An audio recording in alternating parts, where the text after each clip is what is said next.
Tonight on Frontline, from the rooftop of the world, comes the story that changed the perception of Everest forever. You feel your body start to come alive and you're climbing Mount Everest. 3 teams of climbers. Few people have stood here looking out over this fantastic sight. An unexpected storm. It was a very black wall of cloud coming in low. One minute we could look down and we could see the camp below. And the next minute, you couldn't see it. And a journey that would test them all, physically and emotionally. Rob wasn't leaving Doug. I don't think it's possible to get somebody who's incapacitated down the Hillary step. The rescue that would save his life was no longer coming. The storm, the wind, the snow, the cold, everything is just crescendoing. I don't want to die. I don't want to die. If you're stuck up there, you might as well be on the moon. Tonight on Frontline, storm over Everest.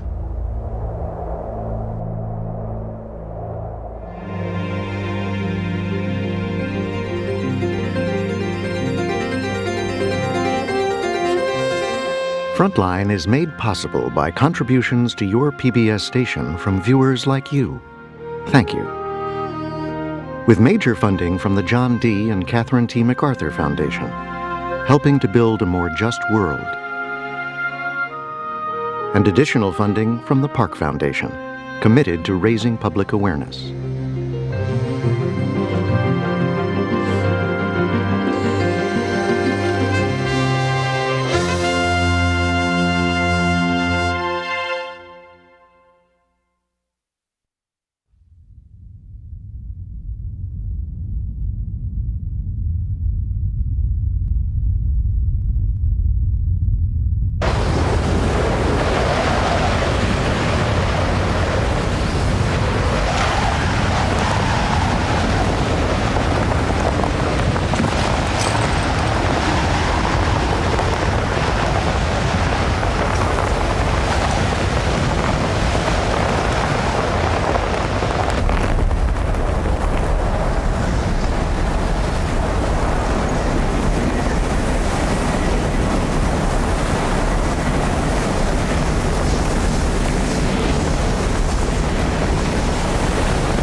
For over 25 years, I've been making the journey to Mount Everest. I've stood on its summit 5 times.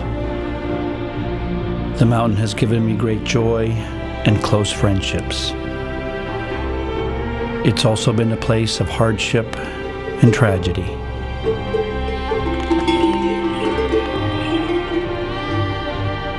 In 1996, a fast-moving storm trapped climbers high on the mountain, and people died. Stories were told, forever changing the world's perception, and my own, about climbing Everest. Now, I've come back to base camp alone, to remember and to reflect on what it was like to be here, on this mountain, 10 years ago.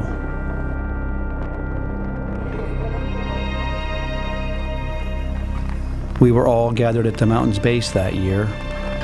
We'd come with a common goal. I shared their energy, optimism, and desire. All those hopes, all those dreams. But most of all, I remember the climbers and friends caught in that storm. This is their story.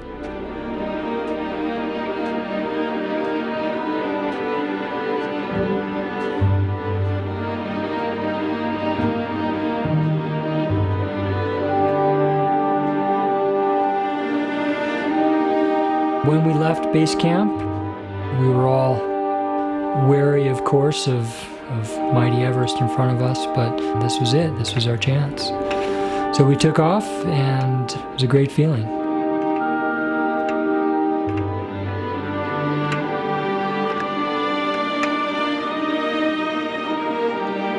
Nobody can go there without thinking this is way cool, just to be able to climb on this thing. Just that idea that you're actually going to put your feet on Everest, I don't care whether you're a climber or you're not a climber, that's big stuff. That's exciting.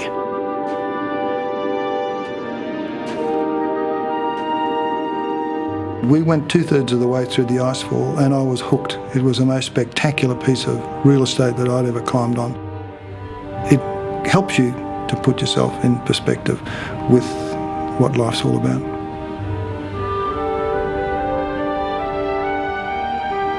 I got through the icefall and I started crying. And I thought, well, I'm probably hyperventilating because I'm really, really tired. And then I realized that I was beginning to cry because it was so amazing. It's just so beautiful.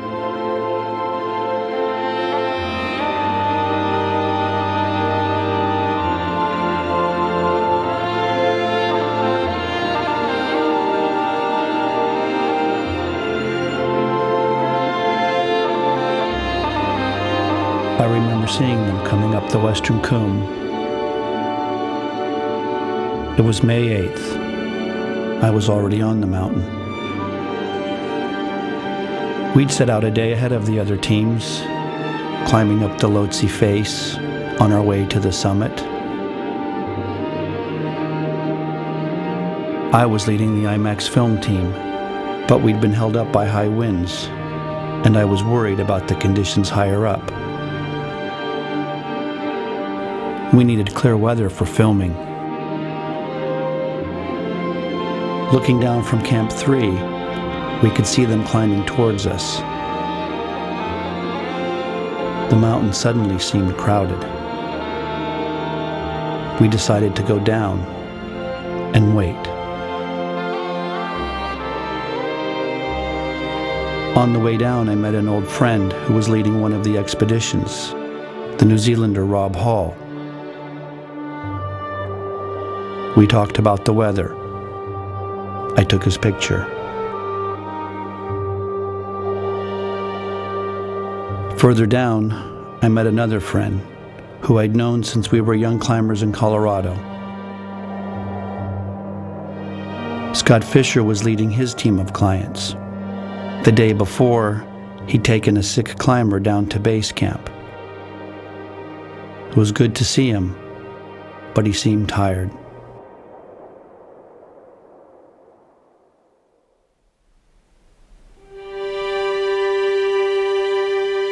The next day, I watched from lower down as Scott and all the others began the steep ascent to Camp 4 on the South Col. When you leave Camp 3 on the Lhotse face, it's the first time that you can actually see the summit. Your goal is visible, and that's very thrilling. What blind faith it's been this whole time, climbing this far without having your goal in front of you. My very first view of Everest, it was a long moment and a big hard swallow, and the thought was, I'm not so sure whether I can do this. Leaving Camp 3, we donned our down suits for the first time and definitely could feel the altitude and strenuousness of the climb. You know, climbing above 24 into 25,000 feet is really hard. It's I don't care who you are, it really is. It's challenging and it's hard work.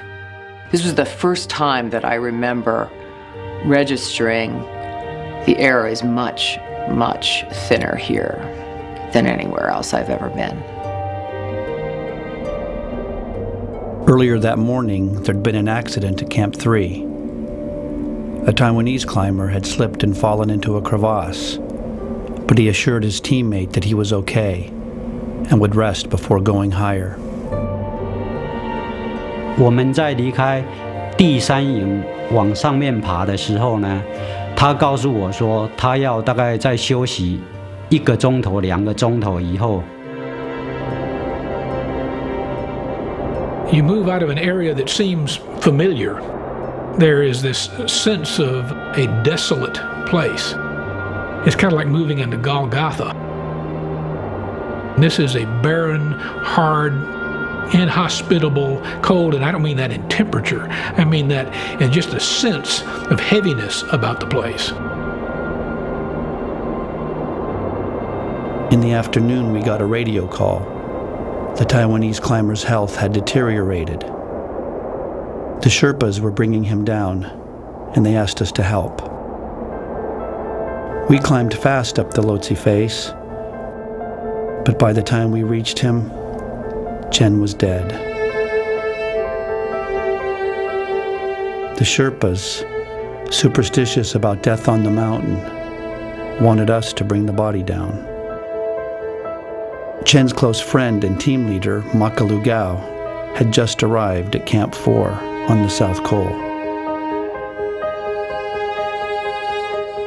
David 他就打无线电来说啊，里面的那个陈死掉，我当场哇，我只能说啊，谢谢你告诉我这些。 Sitting at base camp all these years later, I can still remember my reaction. How upset I was by his response and his decision not to come down. 在第4营，陈是最被看好的一个人，他走掉了，我只好硬着头皮去试着完成这么一件事情。 Only now, after hearing his story, do I know why he decided to go on, and how little I understood about what it was like to be high on this mountain over the next few days.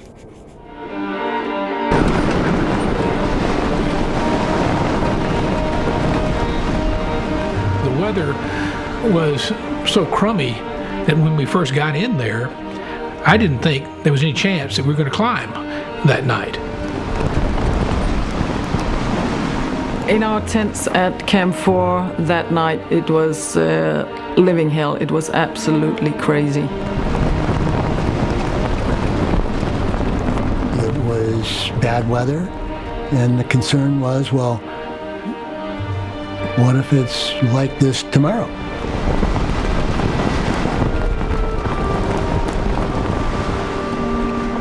We thought we may have struggled all the way up here, and if this keeps up at all, then the whole crowd is just going to get to head back down and party's over.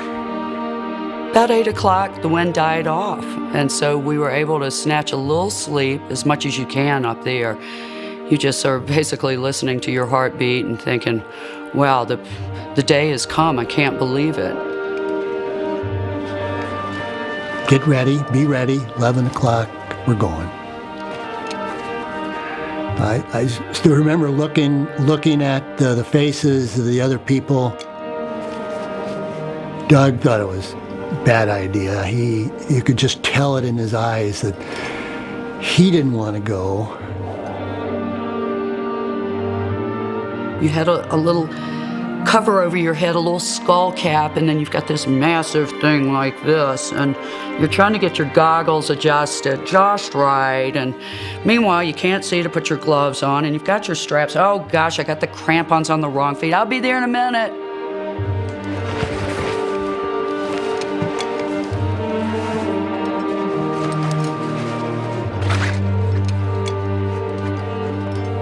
因为今天是我能够登上峰顶的一个好机会，然后穿好所有的衣服、鞋子、冰爪。You get out, you stand up, and it's a different world than the one you saw when you came in, because the night is gorgeous, the wind is still. You can see more stars than you ever dreamed that a place could have, and they're so close to you that you feel like you can touch them. In front of us is this great silhouette, the blackness of Everest, and the Milky Way was just on fire. It was like a row of lights above us.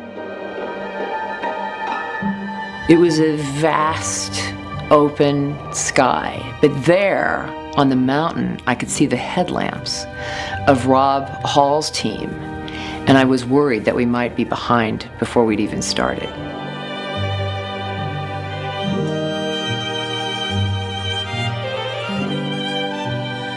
When you climb at night, much more so than the day, you feel like you're alone. And then as you look up and you look down, you don't see the vistas.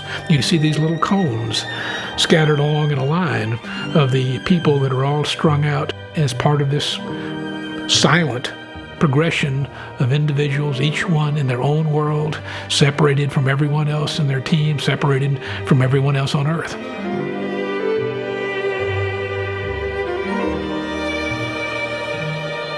You start to get in rhythm with your oxygen, you get your headlight adjusted just right and jiggle your pack around, and you can feel your body start to come alive, and the blood flowing, and you're climbing Mount Everest. It's a pretty cool feeling. "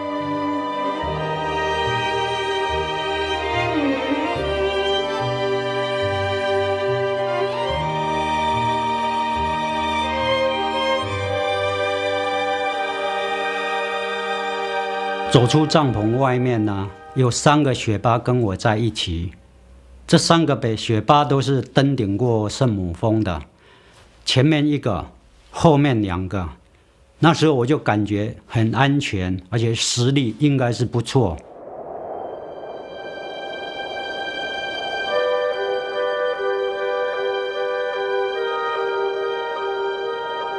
Right before the balcony, which was several hours out, after going up fixed ropes in the dark, started to see a little light out to the east. Within a few steps, you just walk right up into the sunlight and everything changes. You can see what appears to be 1,000 miles out across the Tibetan plains. The sun is now over the horizon and just glittering off of the glaciers thousands and thousands of feet below you. It's an amazing experience, and you know why you're climbing Mount Everest at that moment.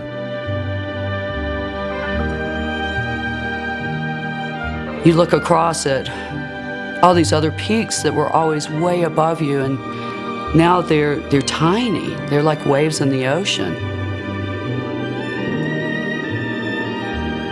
And you know that few people have stood here looking out over this fantastic sight.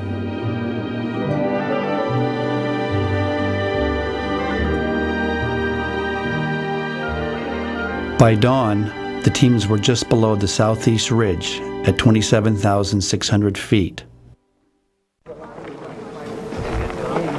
It had been 5 weeks since they first arrived at base camp. Each team was its own small world. The clients were paying their way, and the professional guides like Rob and Scott promised access to a dream. I felt like a part of something great. I really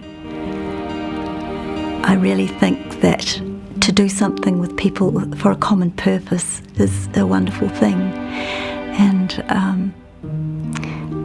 to help people to achieve their dreams is something that caught me as well. So much emotion and experiences and demands of you happen in such a short space of time, 6 weeks of intensive living. I never thought I'd ever do this in my life. I think everybody has a place in themselves that mountains can fill. Mountains carry great respect with people around the world, so it doesn't surprise me at all that many people use mountains to find this. That's what I did myself. I'd spent most of my adult life in profound depression. And I John Wayne'd it so that I never let anybody know about it. And I discovered that if you drove your body hard, when you did that, you couldn't think. And that the lack of thinking as you punished your body and drove yourself was amazingly pleasant. Other people, when their life is at a difficult spot, turn to drugs or drink or credit cards. I go to the mountains. That's always worked for me.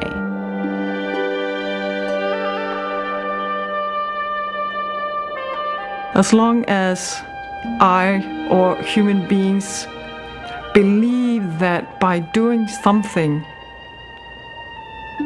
the world is going to change. By doing this, I'm going to be more happy. By doing that, I'm going to be more successful. By doing this, people are going to love me more. Then I think there'll be this fantastic drive behind it.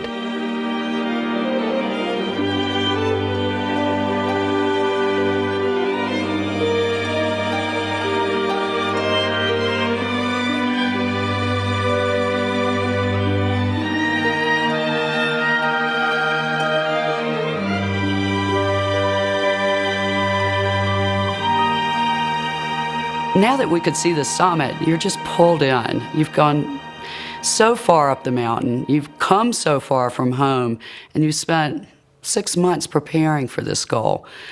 There's no way you're going to turn around unless things are really going south.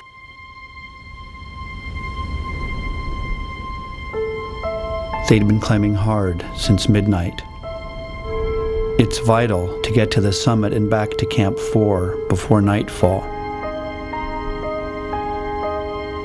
I felt very comfortable with the situation. We were inside of our turnaround time, the weather's still good. There were certainly some delays that were unexpected, but that's how climbing is.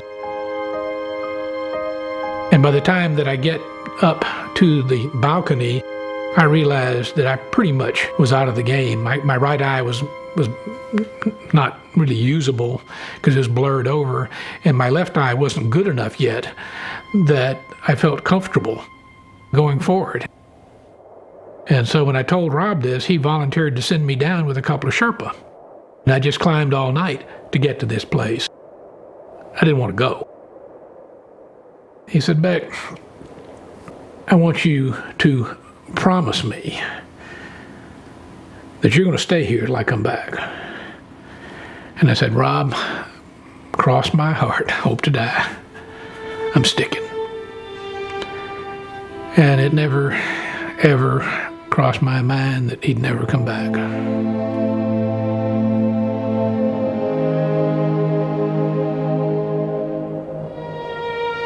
Beck had a problem, and it was too bad. I didn't even think that much about that because, a lot of things happen, and could have been me, could have been anybody, but it was sort of like tough break and see you later.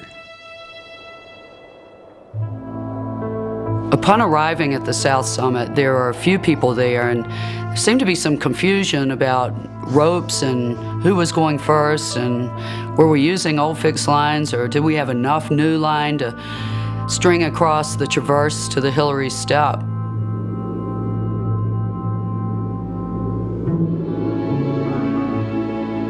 Anatola and I tied into the rope together and trekked off towards the Hillary Step over this very beautiful, very delicate knife-edge ridge. And there was a steady enough wind that it would take the rope between us and hold it out in this big arc. It would hold itself out for maybe 10 or even 15 seconds at a time and then drop down, and like a sail it would bulge out again.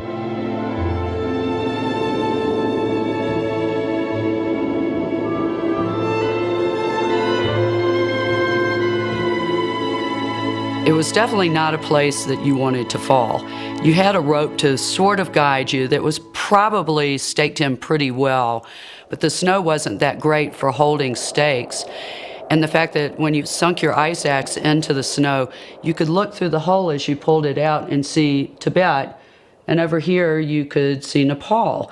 So you wanted to be very careful about staying right on the border, so to speak.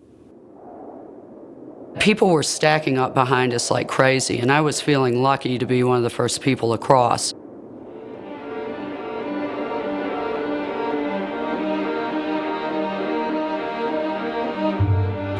Lots and lots of people were so slow getting up the Hillary step, and you sort of had to wait your turn in line before you could climb that piece of rock face. And losing 1 hour just more or less standing still on a mountain, that is really the stupidest thing you can do, because speed is the same as safety.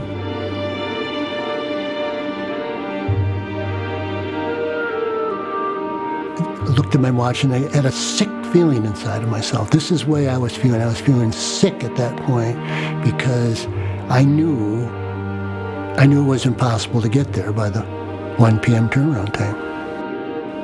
And I thought, if I keep going now, I'll be out of oxygen, get to the summit, but I'll be coming back down to the South Col in the dark and without oxygen and more tired than I am now. The risks were escalating. My heart was beating so hard, I felt like it was going to jump right out of my chest. I was almost shaking as I was struggling inside of myself with, what am I going to do? Am I going to keep going because I'm so close, or am I going to turn around? At that stage, Rob came up past me, and I said to him, Rob, I'm going down. And I could even see behind his oxygen mask, he was visibly disappointed, probably for me, because he loved to get people to achieve their goal of getting to the top. But he said, it's your call, pal. Didn't say mate like an Australian. It's your call, pal. I'll see you back at the South Col. And that was the last time I saw Rob alive.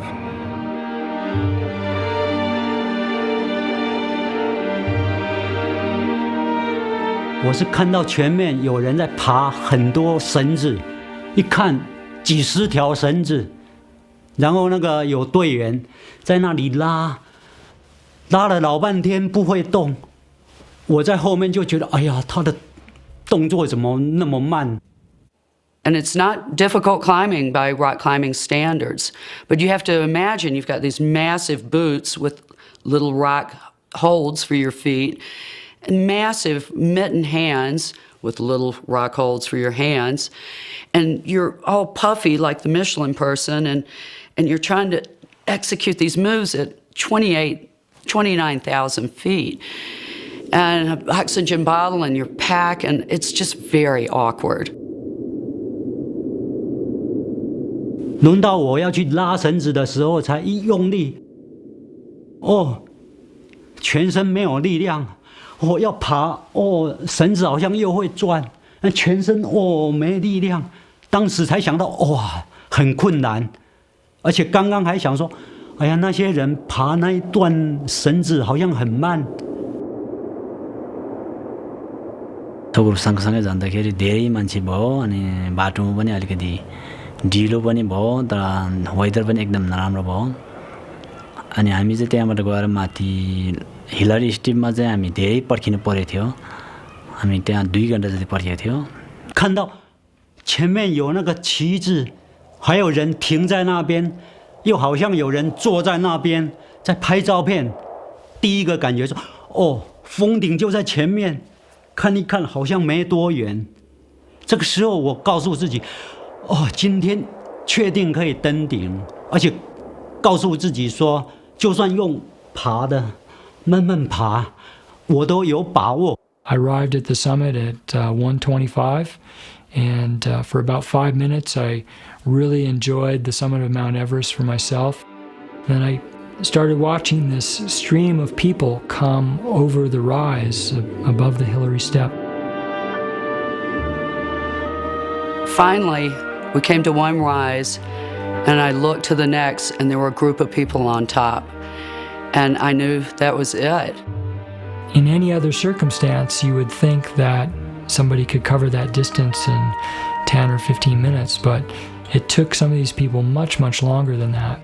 It's not very far, but it's just so hard. And even though there are not that many paces, it just takes very, very long time from there to actually get to the summit. But soon enough, we were joining the celebration up there and looking down the north side and looking down the west and the east and the south, and we could see it all. We were on the roof of the world. You can almost see the curvature of the earth. I know you can't, but you can feel that you're up high enough that you're looking down on the sphere. All the hardships that you've gone through and all the discomfort you've been through is completely worth it at that moment. What I really felt was a massive, massive contentment and sort of a feeling of everything falling into place. 然后慢慢的脑筋就不知道在想什么，就一片空白。然后慢慢说啊，要拍照片，所以就拿照相机请雪巴帮我拍照片。It was just this cluster of people. I couldn't believe how many were there, but everybody is perched onto this little ridge, so it just looked like this sea of colors. It was hard to even recognize who was who out of all these colors. It was my feeling that we celebrated a little too long. We were waiting for Scott to come up so we could descend as a team, but he was taking the longest time, and people are enjoying the day. The day was beautiful. There wasn't a cloud out there. Finally, I was just like, we gotta go. It's getting late now. This is no more. We gotta go. So I remember walking back up to where everybody was and, getting up close into everybody's face, each person's face that was there, and telling them, look, get yourself ready. We gotta go down now.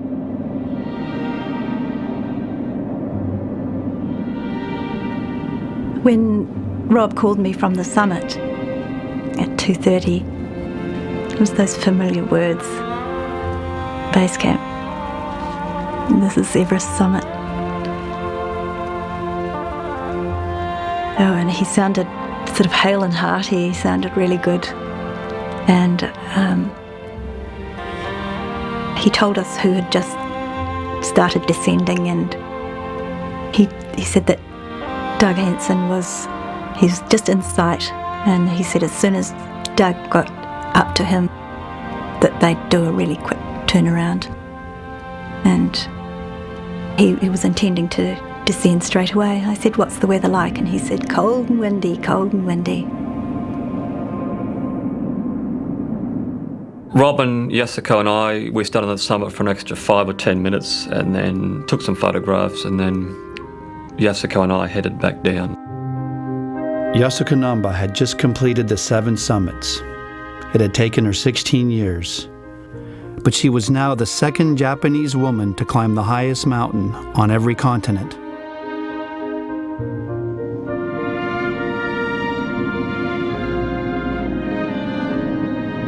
And then finally we started descending and then getting down over the Hillary Step. I meet Scott, who's on the way up, and I sort of really hug him.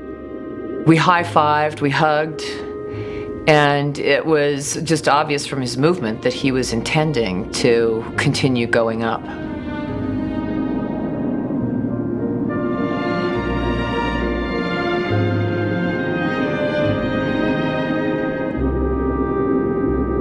The first thing that I noticed about Scott Fisher was just how badly he was travelling. Of all the people I saw that day moving up and down the mountain, he was the most unlikely person to be in that situation, still going up the mountain. Now hours behind schedule, 14 climbers were still high on the mountain. At the summit, Rob Hall waited for his client, Doug Hansen. आङदरजिरा हामी दुईजना टपमा धेरै 1 घण्टा पर्ख्यौ तर त्यो duck आएन duck नआएपछि रोब हल फेरि माथि टपमा पुग्यो Doug Hansen was a postal worker from Seattle. The year before, also climbing with Rob Hall, he'd collapsed at the south summit and had to be helped down. He'd worked 2 jobs to save enough money to return to Everest. Finally, he was almost there. I was in front of Rob Hall. I told Doug Hansen, okay, it's late, it's now bad weather, we're going to down. But Doug Hansen, he didn't talk to me. He just shake his head and then he's pointing his finger and summit. अहिले रेस्टको अलि माथि भेटेर कुरा गरेर आङदरजिरा हामी दुईजनाले पुराएर आउँछु भनेको Rob told me, okay, I don't want to leave glance behind, you guys go ahead. You go ahead. Leave oxygen bottle and Sosamid. Go down. From the south summit, I recall looking back along this Razorback Ridge to the Hillary Step. I saw Rob Hall standing up and Doug Hansen leaning into the slope, resting on his ice axe. I remember giving the normal thumbs up sign like that, and I got the same response from the person I thought was Rob Hall. And that indicated to me that everything was okay and it was time to continue the descent. We were headed down from the south summit when I saw Sandy laying in the snow. There's this person in a yellow suit laying face down, head down the hill, and Charlotte, I recognized Charlotte standing above this person. I tried pulling her to her feet and she was just a load of dead weight. She couldn't go any further. She collapsed. She literally collapsed and there was absolutely no more power in her to move down. And then I remembered I had that injection of dexamethasone. Kept it warm inside my suit all this time just in case something like this happened. She kind of gives me the nod as she's got basically both hands on the syringe that, is this the right thing to do? And I'm like, yeah, go for it. So I unzipped the rainbow zipper to her rear end and knew she had layers of pylon, but that the needle would go right through that. And I just took a wing back and she smiled this crazy, wonderful, maniacal smile and jammed the dex into my leg.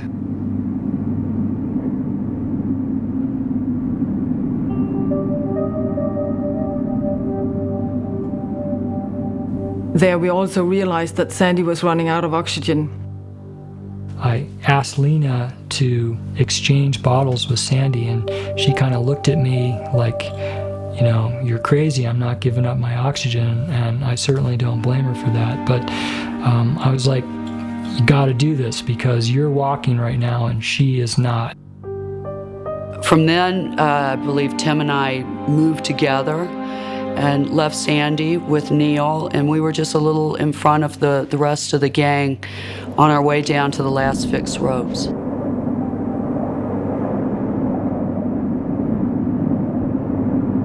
John Tasky was just right in front of me. We basically came to the balcony together, and there's Beck. So we said, Beck, come on down with us. And Beck said, no, I've basically given my word, I'll wait for Rob, I'll stay here and wait for him. They clearly wanted me to come down, but they didn't have the conversation with Rob. They did not promise Rob that you'd stay there. In good weather, that would have been obviously the right decision to make because Rob was more experienced. Rob had a rope, so he could have short roped Beck down. We'd have had all sorts of trouble. Beck said he felt more comfortable if we had a rope. And we didn't have a rope, and he said he thought he needed to be short roped, and that was the end of it. I could have gone down with them, and obviously I should have, but I really didn't want the day to end even then. There wasn't any sense of being left behind or abandoned or almost dying or anything happening at that point.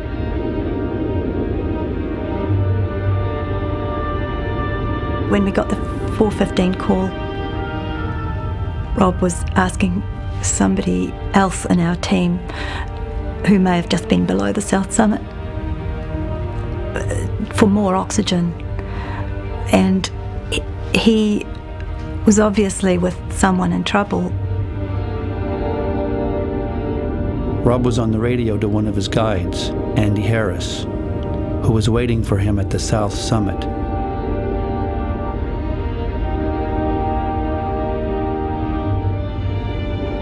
Rob was obviously distressed and concerned about something that was going on.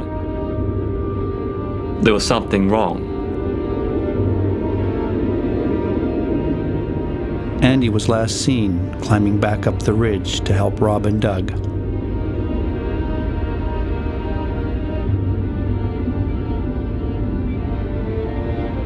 What really started to concern me at this point was that I started to see some bad weather coming in from down the valley.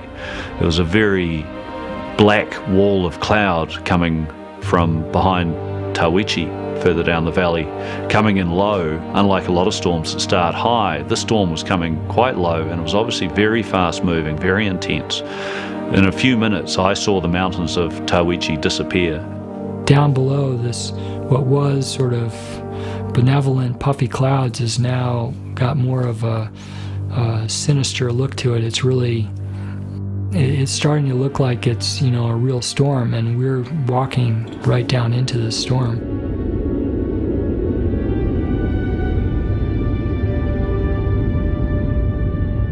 The climbers nearing Camp 4 on the South Col were the first to run into trouble. A rock came hurtling down the face and knocked Lou's glove from underneath the piece of rope, and it went cartwheeling away with the wind. Following the rock, we didn't know who it was, but it was obviously Anatoly Bukreev, racing down, who went straight past us without talking, heading off towards the tents on the South Col. At that moment, as I looked up and saw the tents, I could see the storm coming behind it. One minute we could look down and we could see the camp below, and the next minute you couldn't see it. Within the space of 5 minutes, it changed from really a good day with a little bit of wind to desperate conditions, something I'd never experienced the ferocity of before.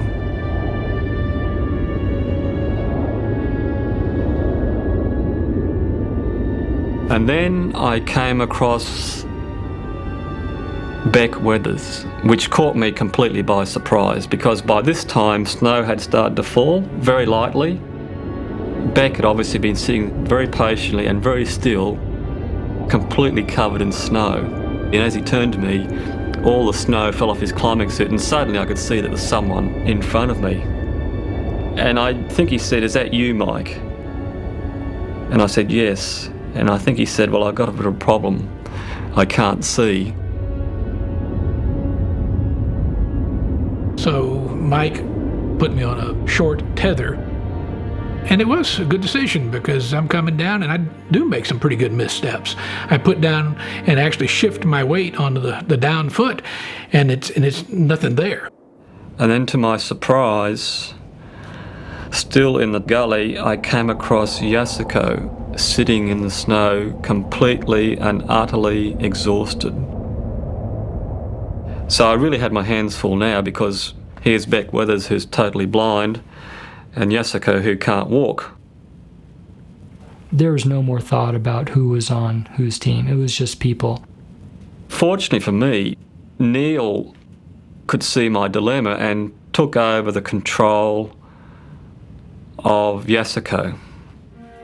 I could feel when I grabbed her at first, her arm was limp, but once we got her up and started walking, I could tell she was hanging on tighter because she had hope, and she knew that she was heading down.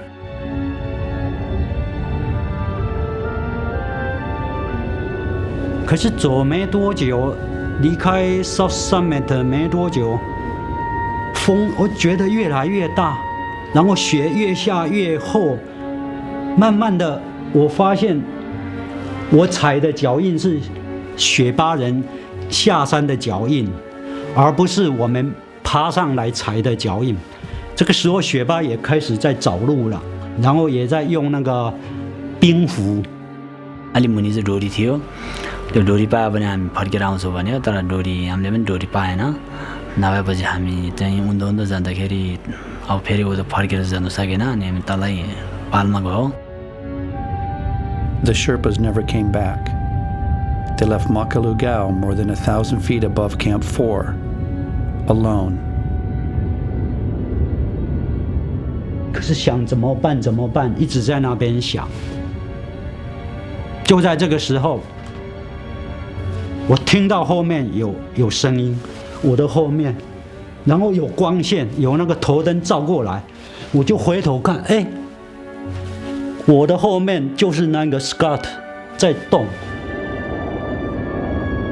Scott soon collapsed on a ledge not far from Makalugao, too weak to descend further. Now both teams were without their leaders.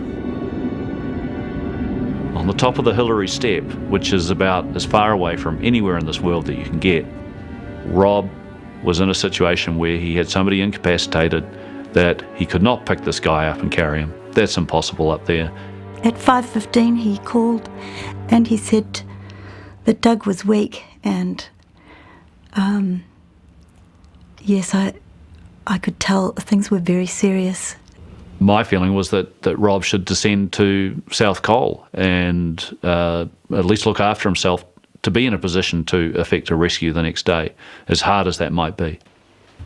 When Guy was talking like this, I think Rob sounded a little annoyed that, like Doug might be listening to this.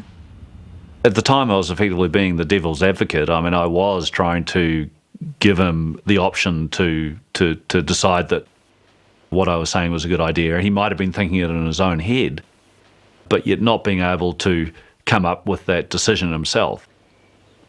I recorded at that time that it sounded like Rob wasn't leaving Doug, and that was kind of like we didn't hear for another 12 hours from Rob. As darkness fell, the storm was nearing full force.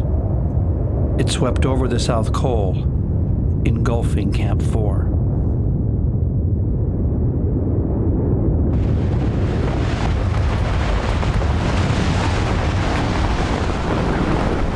When I got back to camp, I crawled inside the tent, and the next thing I remember was the feeling like somebody was shoving me.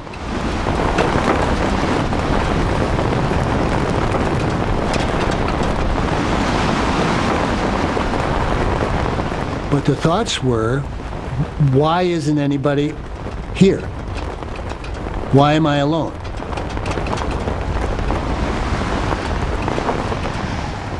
And I could hear nothing. I could hear nothing but the wind.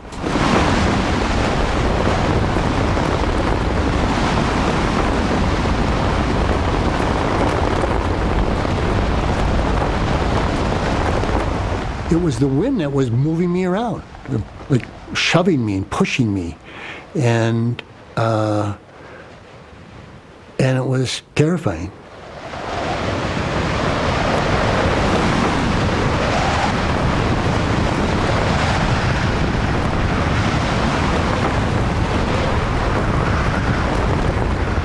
I felt lonely. I wanted to say goodbye. I wanted to say, I love you one more time. I didn't want to die alone. It was something that I never knew about myself would be important to me, to be dying, separated from the people I love and who love me.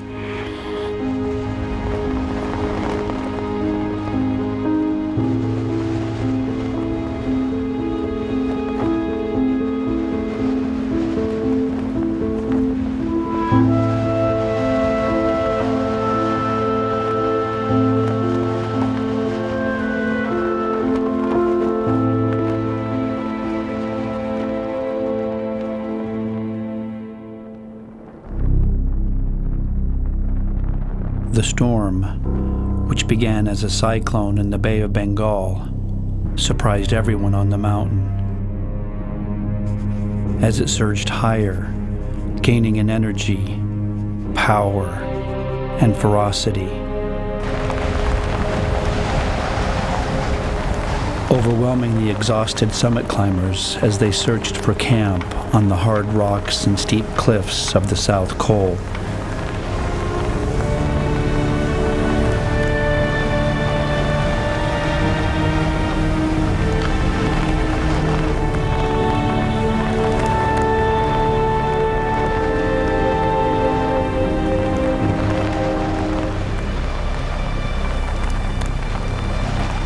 We would walk thinking, wow, the wind's going to want to blow us towards the Kangshung face, so let's overcompensate by going the other direction, and we'll probably hit base camp.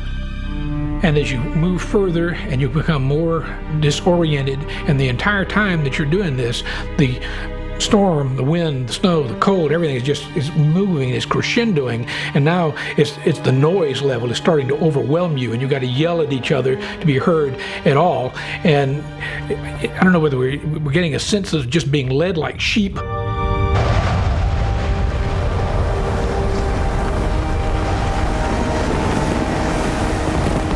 And then we just became hopelessly lost.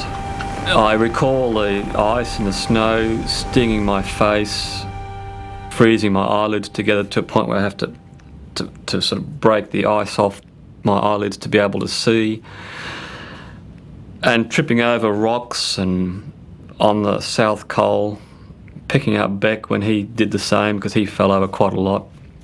I had no idea where we were going. I knew enough, though, to keep track of Mike Groom's arm, because I thought if I let go of him and I got 3 feet away, I wouldn't have any idea where anybody was.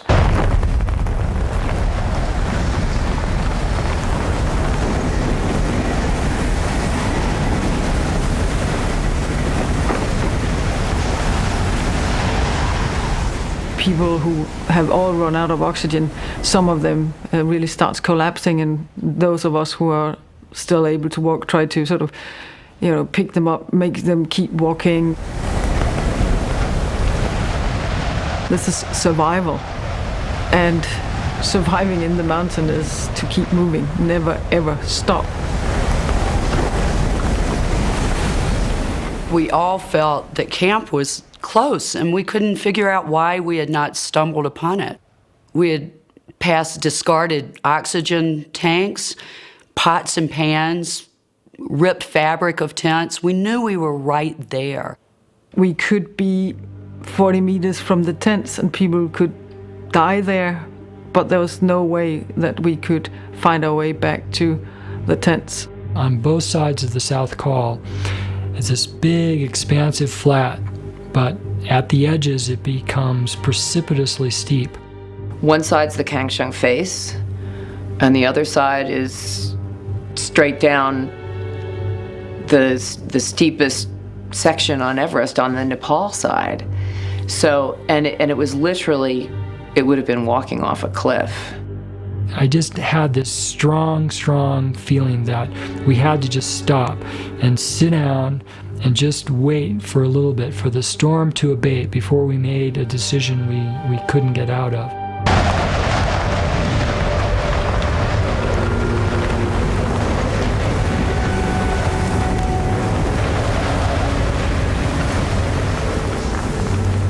They were beginning on a downward slope off the Kangshung face, and Neil sensed this.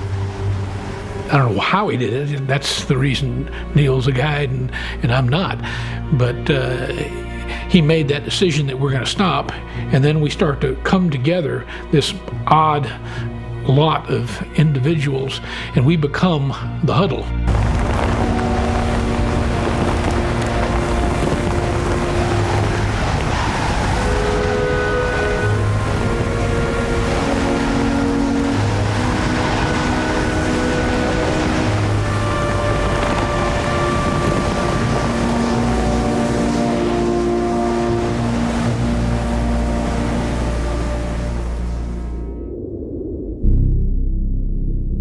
most of us knew nothing of what was happening that night. We knew only that many climbers were missing, and that Rob and Doug were still high on the mountain, unable to get down.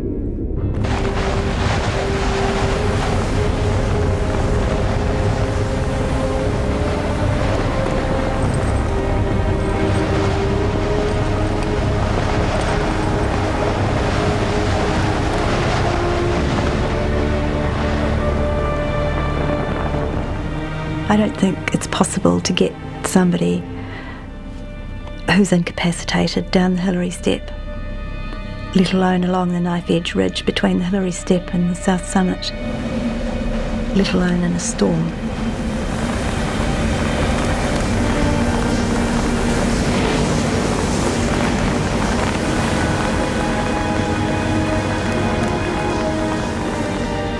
Unless some sort of amazing thing happened and somebody came charging up with a pile of oxygen bottles, that Rob was in really deep trouble with Doug.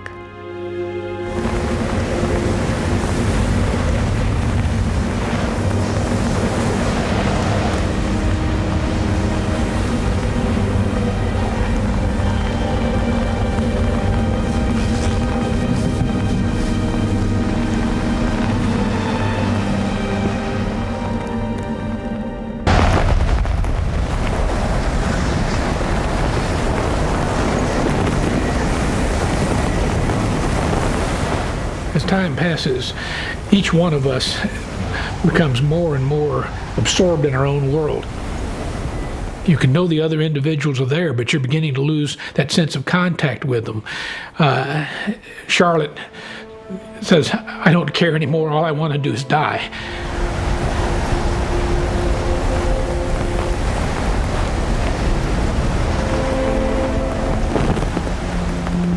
And Sandy is about to come unglued. "I don't want to die. I don't want to die. My face is freezing. My hands are freezing." I remember thinking, I don't want to die. I don't want to die here.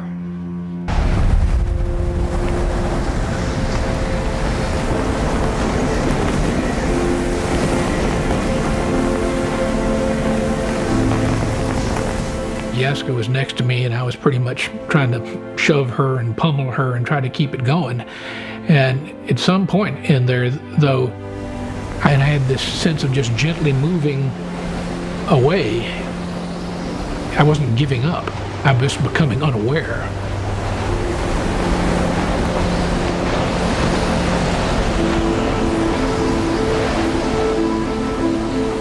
We knew that going to sleep was the wrong thing to do, and it was too easy to do. You just suck yourself back, you draw yourself back as far as you could into your down suit hood and just close your eyes and take a few breaths, and it was too easy to want to let go. And that was the point where I just said, you know what, I don't know if I'm going to make it through the night. Maybe it's just easier to just go into that sleep before hypothermia takes you and just go on and get it over with, because this is too much. Certainly these were real feelings that people were having, but it was like, well, you know, we just can't go there. It's you know, we're gonna be okay. We just got to figure out how to get through the night. It's just about living hour by hour, minute by minute.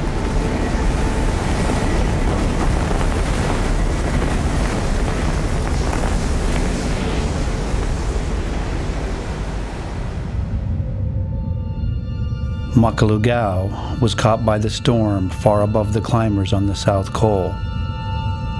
He was alone with Scott Fisher, who lay helpless only a few feet away.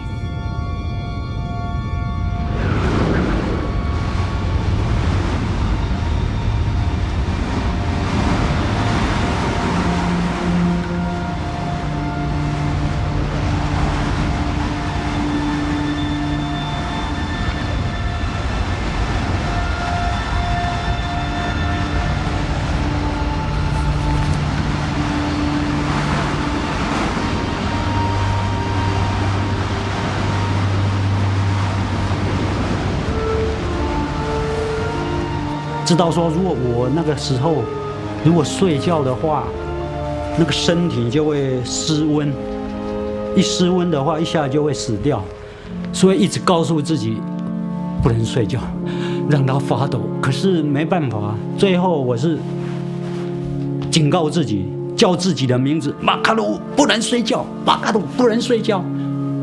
我这样叫的时候呢，因为很用力的时候，那个身体会震动起来，马卡鲁不要睡觉。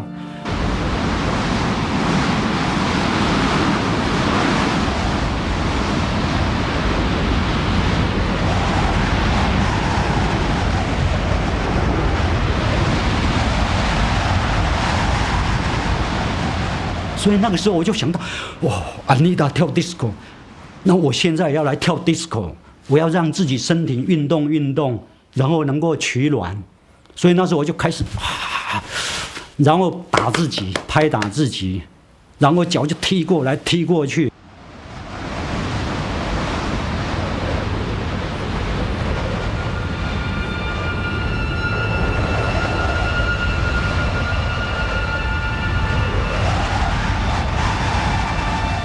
这个时候呢，我就慢慢移动，我发现在旁边，我移动没多久就摸到那个这么大的那个 scarfish， 我摸起来都冰，感觉都是冰的。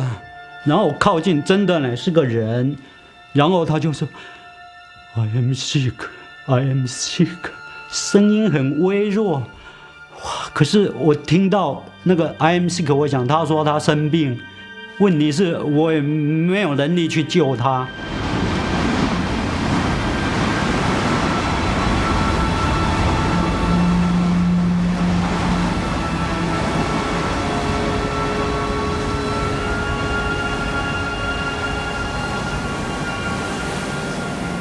This is a situation where people die. This was the real deal, and there was no mistaking the danger of the situation that we were in. We were on knife's edge.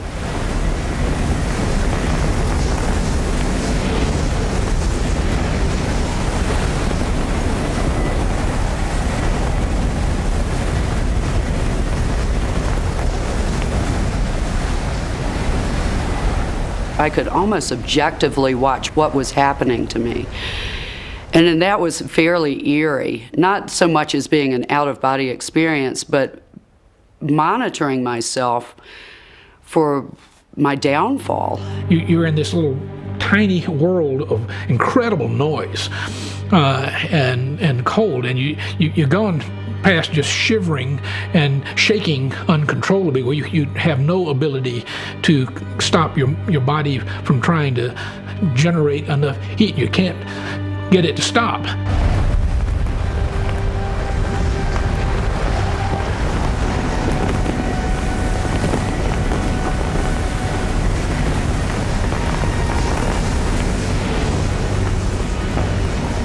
I think it was Neil who spotted the upper slopes of Mount Everest. And once he spotted them, he yelled out something, and I saw the same sight, and quickly, like Neil, were able to figure out where we were in relation to Camp 4. I associated Camp 4, the tents, as our salvation. If somehow we could just get there and alert people to our position, that to me was how this situation was going to go from extremely bad to better. There was hope again to get up and walk back to camp. But I had already let myself get so cold and mentally so detached that every time I stood up, I just fell down. Finally, people had to keep moving and go save themselves.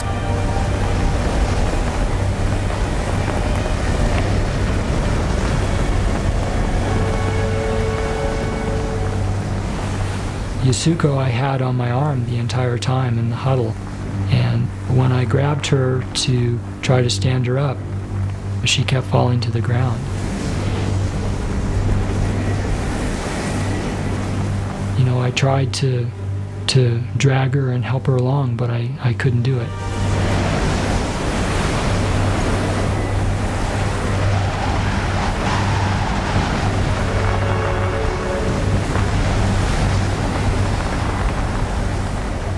Trying to get up, trying to get on your feet with a pack on your back, on unstable ground, and in the condition that I was in, was not possible in the amount of time that I needed to stay with Neil.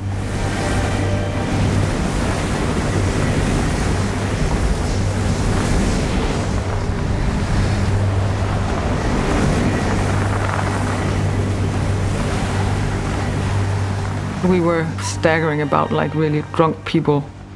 Absolutely no resources left to even try to move, but as it was everybody's only chance of surviving, we did it anyway.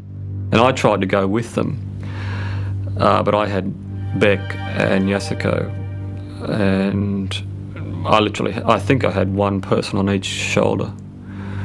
But after 20 metres, Yasuko had fallen over twice, and it was just a hopeless situation.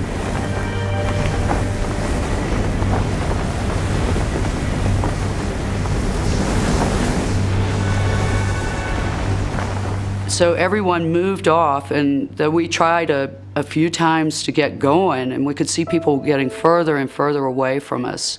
I remember Lena on Clove's arm, shuffling along slowly but moving, and me wanting to be with her, but just not able to physically go.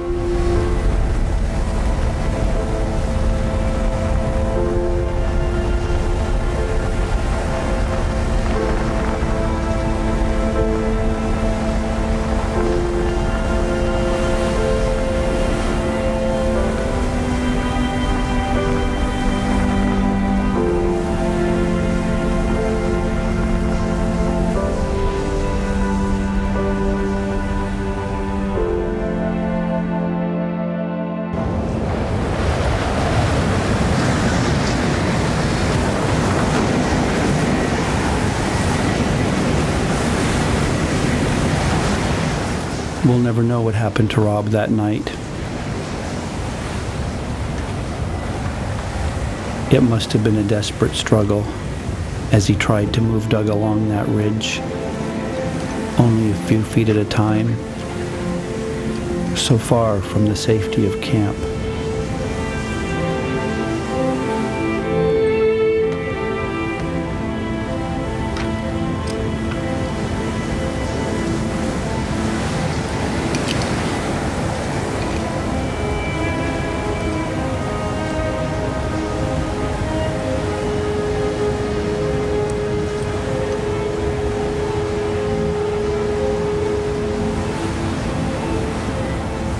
And what happened to Doug? Did he still have enough life in him to reach out to Rob and say, "Don't leave me"? Or did Doug ever look at Rob and say, "Rob, just go. Save yourself"?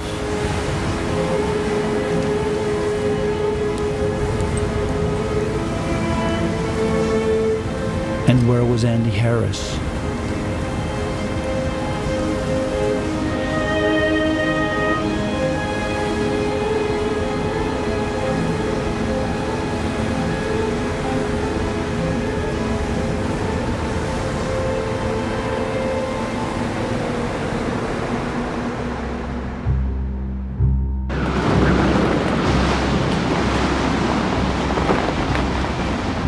We were so lucky that the direction that we went in led us to Camp 4, because we could have missed the tents by, just a few degrees and kept walking past. We could have been wandering on the South Col forever.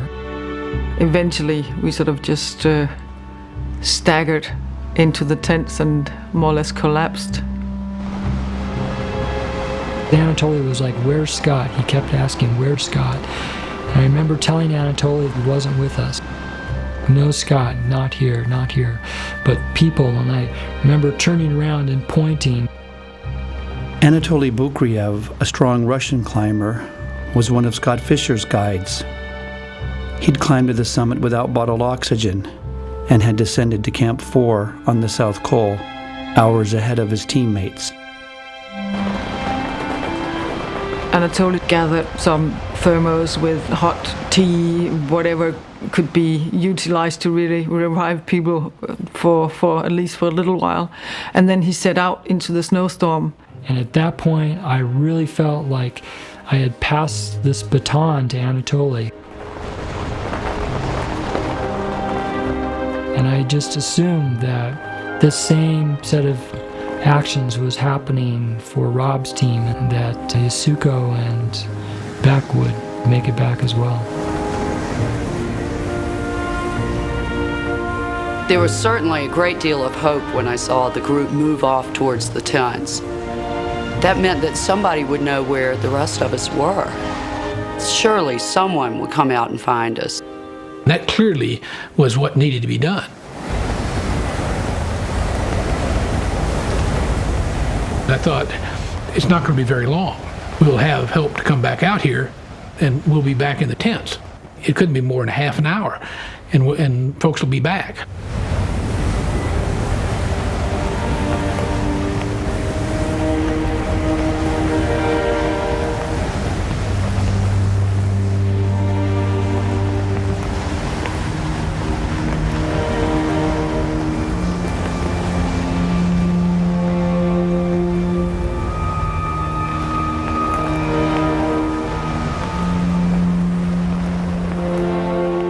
We could see a headlamp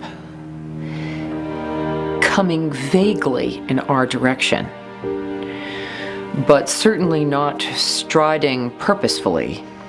But it was a light, and with a light was a glimmer of hope. And soon it became clear that it was Anatoly. He just grabbed me and said, I'll be back for the rest of the group and Sandy and Tim.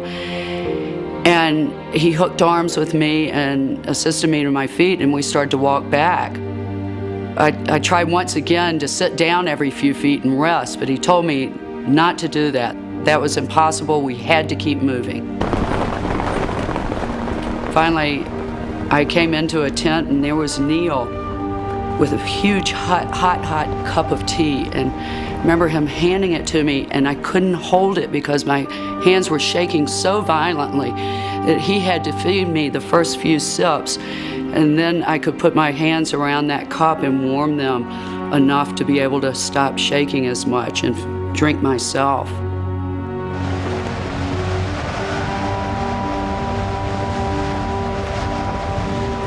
Anatoly had promised me that he would be right back.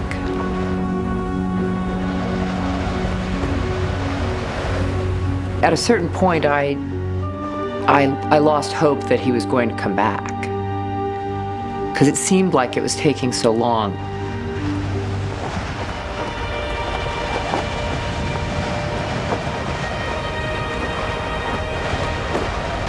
It was a glorious sight seeing that little tiny headlamp in the distance growing larger and coming closer to us.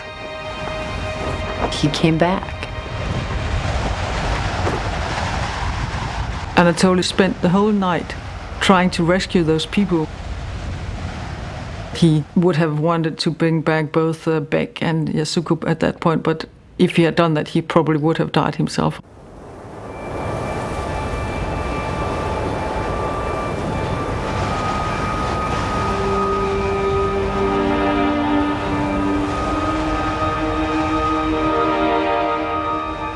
The last part of being there, I couldn't see anybody. I could still feel somebody next to me. And I remember thinking it was probably Yasko.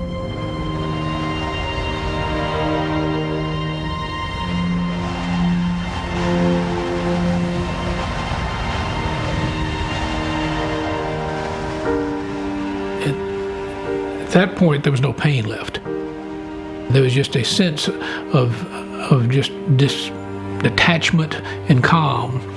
And I didn't feel uncomfortable. Nothing hurt. It just was sliding away. Gradually faded into black.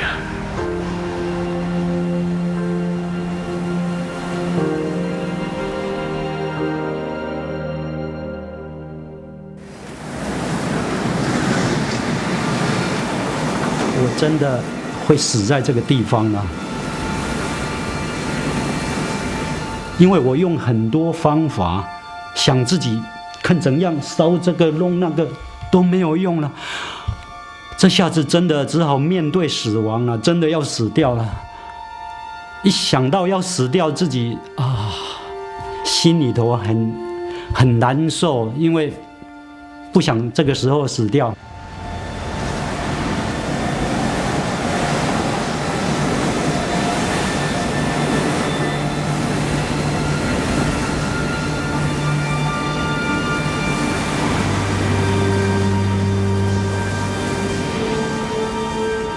可是那时候滚到左边的时候，突然好像看到一点点那个比较淡的光线，不是全部黑的，而且那个光线很奇怪，又像蓝色，又像白色，又像那个红色的，一点点。我第一眼看到的时候吓一跳，赶快转过身来。我在想，那个光线好像是人死掉以后，然后下到地狱那种奇怪的光线。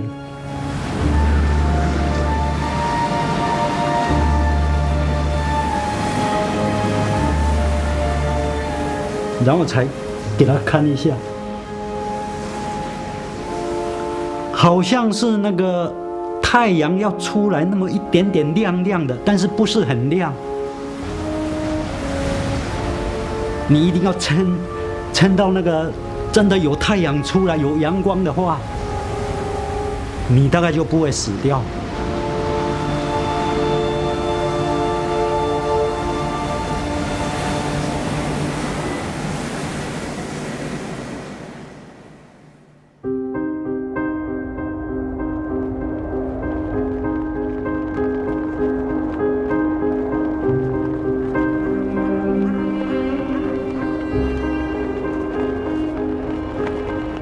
When Rob called in the morning, I scrambled out of my sleeping bag and I just remember climbing over bodies to get to the radio. I just had to get there, and I picked up the radio and I said, "Rob, where are you?" And I was really hoping he was going to say South Col. And he said, "I'm at the South Summit." And my heart just hit the floor.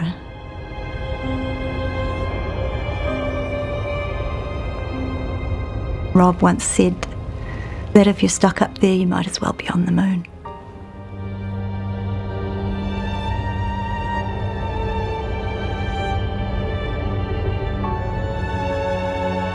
Rob called saying he couldn't move and come and get me.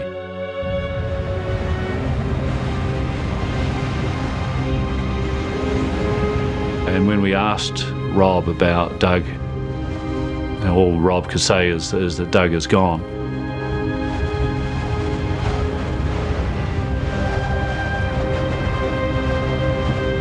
At that stage, he asked about Andy Harris. He said, "Andy was with me last night. Does anybody know where he is?"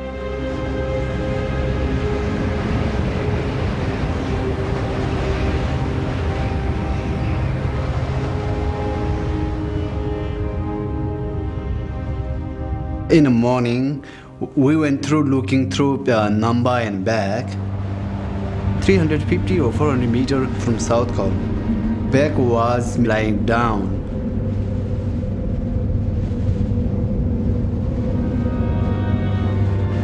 I pick up Yasukun number, but she wasn't respond to me. And then I told them, okay, number is dead here. You guys go down, look back. गाला पनि आइसमा टाँसेर गएछ अरे तर म फेर्नु गएको होइन उनीहरू दुईजना गएको अनि दुईजना गएपछि गाला पनि त्यो भ्यूमा टाँसेर पुरा मरेको जस्तो रहेछ रे They went down, they look, it was totally not moving. They told me same like a number, it's totally lie down. At base camp, they called the United States and told Beck's wife that her husband was dead. 我听到有人在叫了，马卡鲁斯，马卡鲁斯，我听到了，但是我的眼睛没办法张开，只听到好像在做梦一样，有一个氧气面罩就砰罩在我这里，然后我就顺势就一吸。这个。我打的马个路的样，刚刚光要不得过马脚边弄的让别弄没事，一时搞的呀嘛，suka，下些的没得suka，他个那个。Luka sampai phukalera yo down सुरहरू फुकालेर यति चाहिँ ऊ नाङ्गा पारेर बसेछ अनि हामीले चाहिँ यताउता यसरी के हातहरू यसरी मारेर उ गरेर केही पनि उन्ने थिएन अनि आँखाहरू सबै खोलेर हेर उही थिएन गाँसो माकल हुँदैला लन्द अजुजुपट्टि स्याटवा घामे 암초선 요지 다베 땡기 밀라 걸로지 안아들 차디 那时候也没什么感觉，我的手呢硬邦邦的，坐在帐篷里面这样碰到的话，好像那个冷冻猪肉啊，放到那个冰箱里边冷冻库拿出来碰在一起，就咔咔，咔咔，两只手有那种感觉。 台湾那边配备他们两门学习弄，土些是弄，他们要么他回来要配是加深，他俺米通过民度，俺米通过民度是弄。我要走的时候就看一下，两个雪巴，一个就蹲在那个 Scarfish 的身上，给他做那个人工呼吸，救那个 Scarfish。 但是救的怎样？我那时候脑筋也已经模模糊糊了。我们学霸就带我慢慢一步一步的，我跟丹珍就慢慢的回去 South Col 了。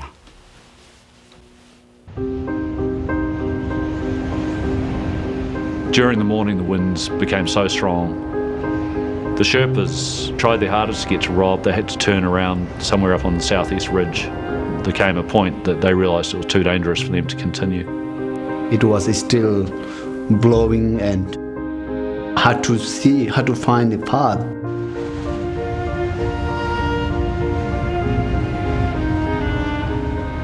We both decided we may not reach there, or we may something going to be happening for us too.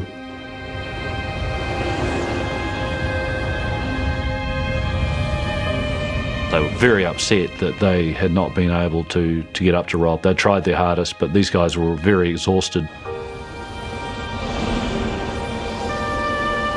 I was so sad.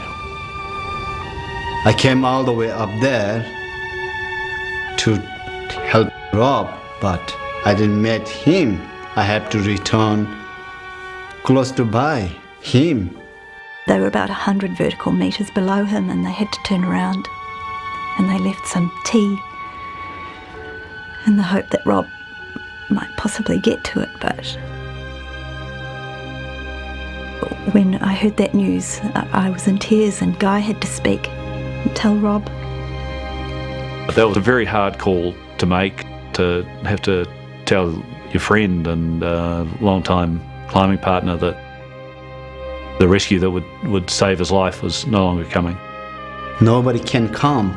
That day, it's already late. He has been already one night spent outside there.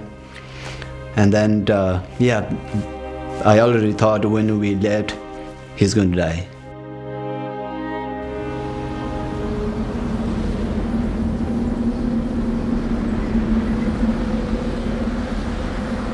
I was now the person responsible for the survival of the team. And I was certainly in no condition to even mount a rescue for those who were still outside, or get the survivors of our team down to safer ground.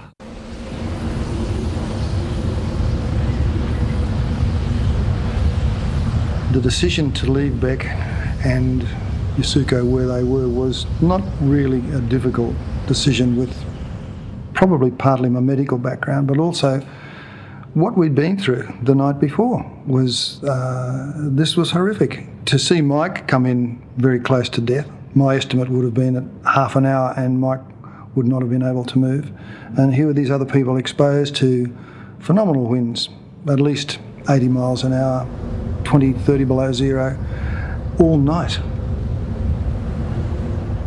We thought it was kinder to leave them rather than cause them pain even in a semi-conscious state by dragging them over to where we were. They were basically dead.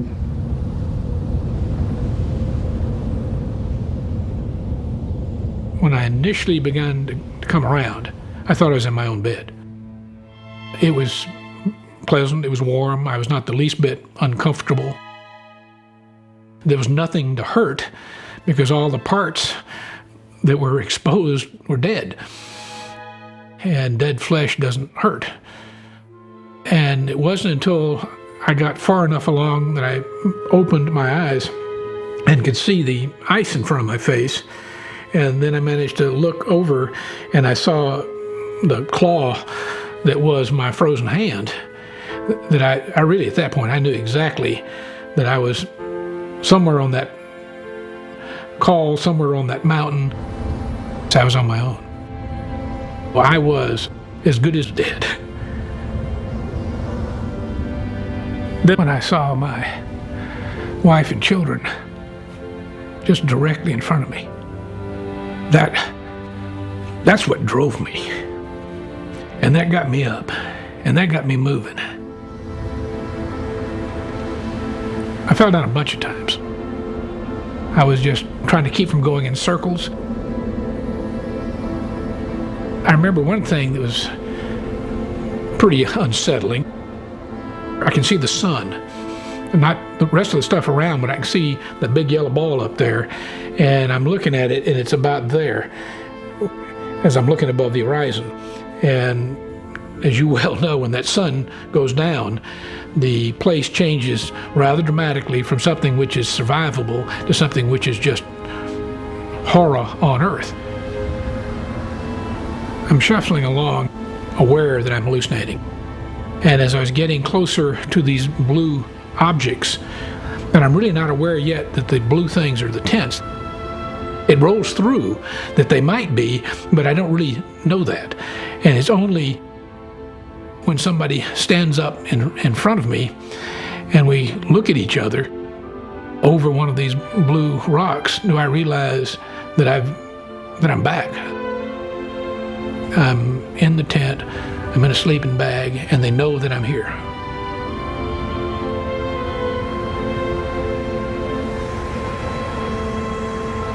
An hour before dark, I radioed Rob to tell him that his wife, Jan, was calling from New Zealand on the satellite telephone at base camp, and that I was going to patch him through to her. And he said, "Hold on a minute, mate. I've just got to put some snow in my mouth to moisten it. I'm a bit dry," before he could talk to her, which, you know, was Rob just wanting to make sure that when he did talk to Jan that he came across sounding good, and probably to reassure her that he was okay and this was just a bit of a fix, but he was going to get his way out of it. And I guess nobody wanted to admit it to themselves that it was going to be their last call. It was something that was just never said. And as I put the call through and held the microphone of the radio against the satellite phone, I was almost doubled up, holding my hands up with the phone because I was crying so much. And I felt that in some ways it was terrible to be doing. It was a terrible thing as well as a really good thing.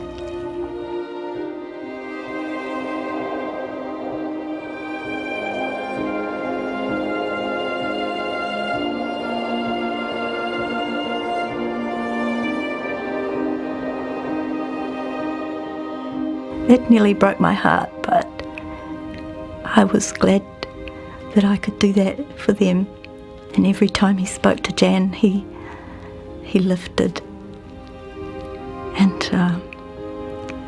so that's the most important thing I think I've ever done.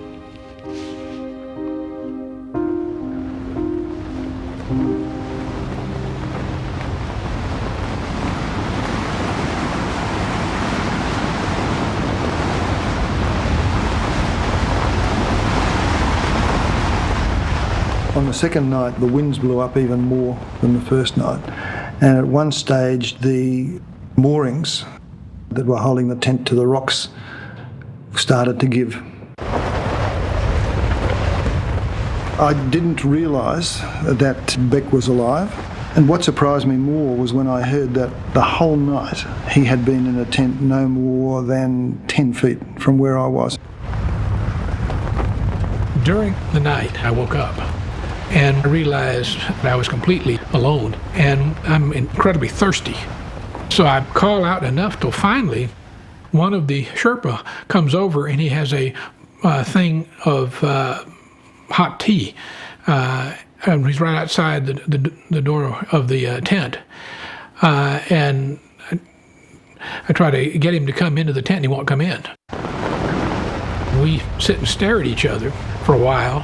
I can't get out and he's not coming in, and eventually he wanders off.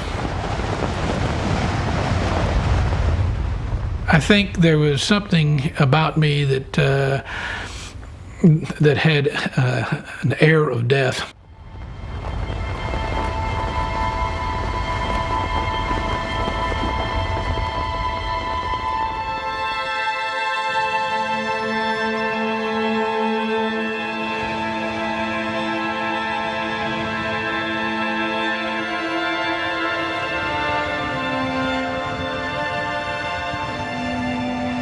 On the morning of the 12th, I tried to raise Rob on the radio from base camp, but there was no response.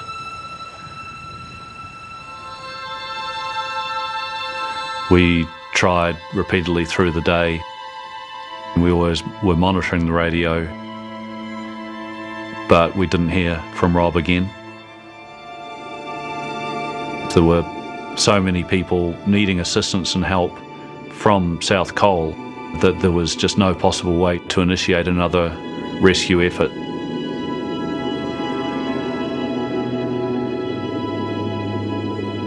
In the morning of the 12th, still laying there thinking about what we're going to do, Mike Groom unzipped the door of the tent and said, "Got to get out of here? Hey, Mike, how are you doing? Boy, good to see you." I thought Mike was gone. But all of a sudden, Mike made a miraculous survival, and he's back, and he said, 20 minutes, we're going. I did the rounds of the tent and said, we're going to leave in half an hour, make sure you've got your oxygen and whatever personal belongings you want to take back to base camp, and be ready to leave in half an hour time. And I passed one tent, and what caught my eye was the fact the front door was open and the back door was open, and a pair of climbing boots sticking out the end of the tent. And I really didn't think much of it, except to think, well, that's one unfortunate person that didn't survive last night. And because I didn't recognise the person, because on the upper part of their body there was a sleeping bag draped loosely over the upper part of their body and their head, which you sometimes do with a dead body. And people have asked me, well, why didn't I look to see who was underneath it? But I've seen enough dead bodies in my life to not to want to have to do that. So I just dismissed it as someone who didn't survive the night. But I didn't know it at the time, but that was actually Beck Weathers.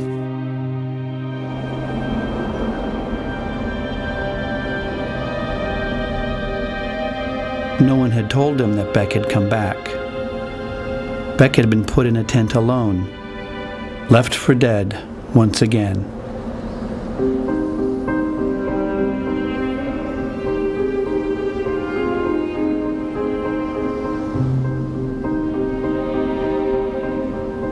I really don't know what the time is. I've lost sense of how much time has passed. It's daylight. I'm yelling out to try to get some connection again, some attention that you can see another person. That's what I really wanted. Incredibly, one of the last people leaving camp heard Beck calling out. The news traveled down the mountain. The man everyone thought was dead was coming down.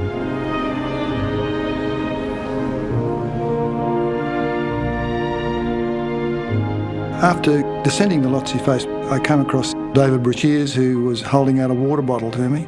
And as I was drinking, he said, "Do you know Beck's alive?"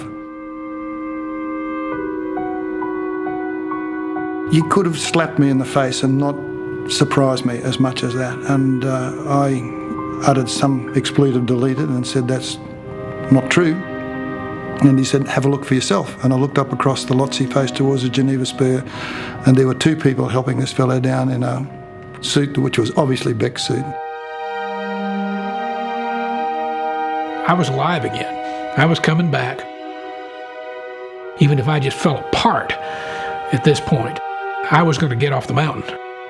And the hardest part, the dangerous part, the part where you're going to get wounded is all behind you. And now it's simply a matter of getting home.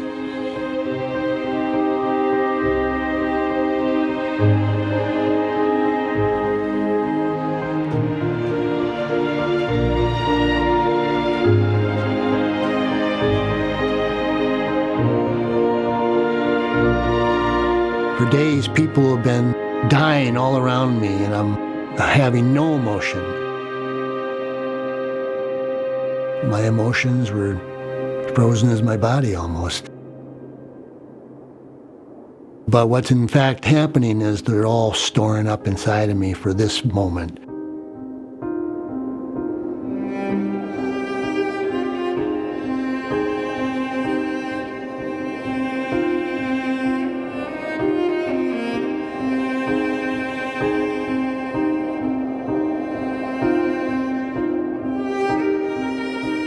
It wasn't until I got through the very last section of the ice fall when I could see people up ahead from our base camp, and I sat down and I cried and cried and cried. I'd never cried like that in my whole life, I don't think.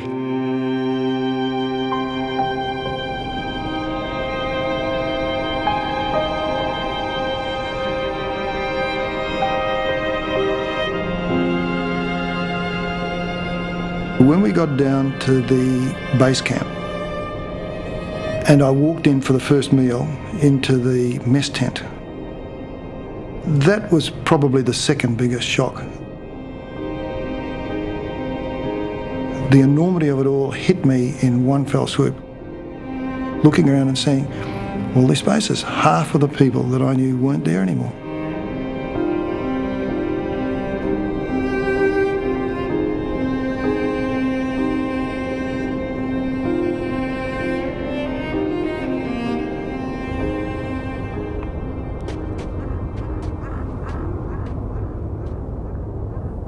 That leaving was so hard, and I remember being so slow as I couldn't stop turning around to look.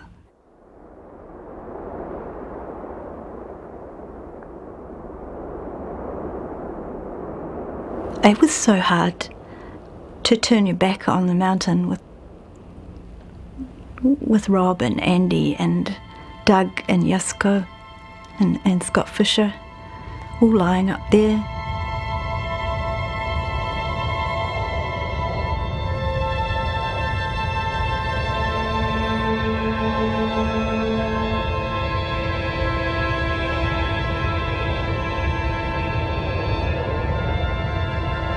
今天，如果我知道登这个山会切掉手指、挖掉鼻子或者切掉脚的话，我不去登山，因为没有那个必要。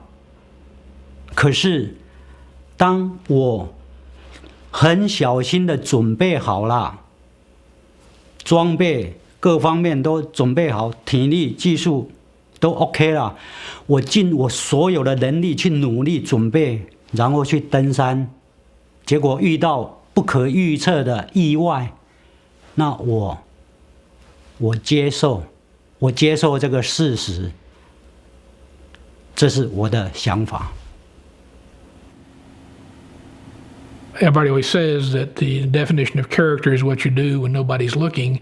And when we were up there, we didn't think anybody was looking. And so everybody did pretty much what their inner person, the real them, the exposed them would do.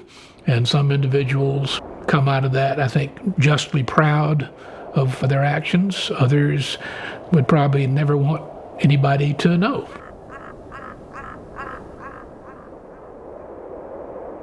I was fortunate. I got to be witness to those acts, the good ones, the bad ones.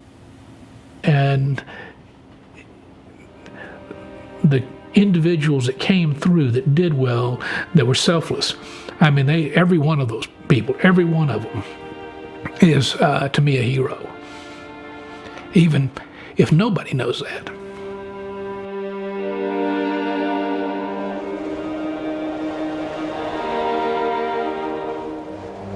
For as long as people are drawn to Everest, this line of memorials will continue to grow. The mountain doesn't care whether we're here or not. It doesn't compete with us. It isn't burdened by our hopes and dreams.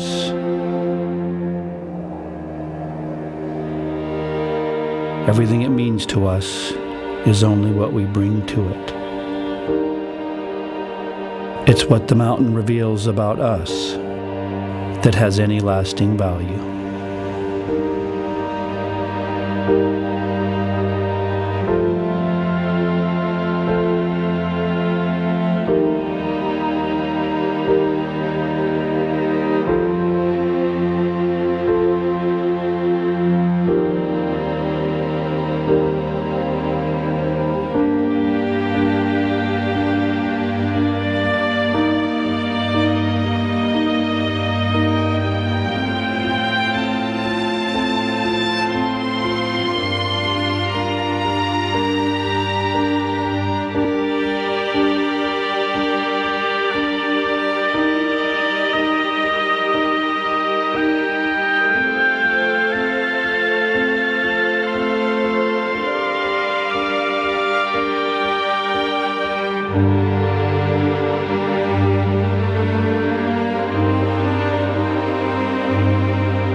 This story continues on our website, where you can explore an interactive map of the mountain. You know, you're climbing Mount Everest. It's a pretty cool feeling.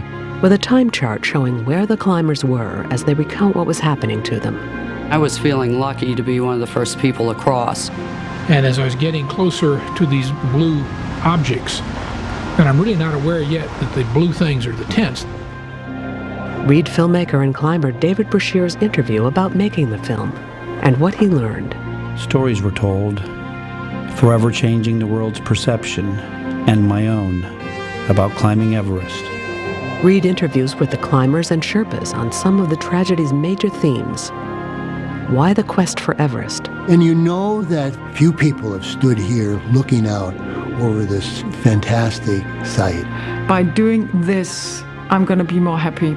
What's the responsibility of a team's leader? I think I had one person on each shoulder. What are the rules and ethics of mountain climbing? There came a point that they realized it was too dangerous for them to continue. And more on what it was like to be trapped at 26,000 feet in 80-mile-an-hour winds and temperatures at 30 below. Then join the discussion about this film at pbs.org.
Frontline is made possible by contributions to your PBS station from viewers like you. Thank you. With major funding from the John D. and Catherine T. MacArthur Foundation, helping to build a more just world. And additional funding from the Park Foundation.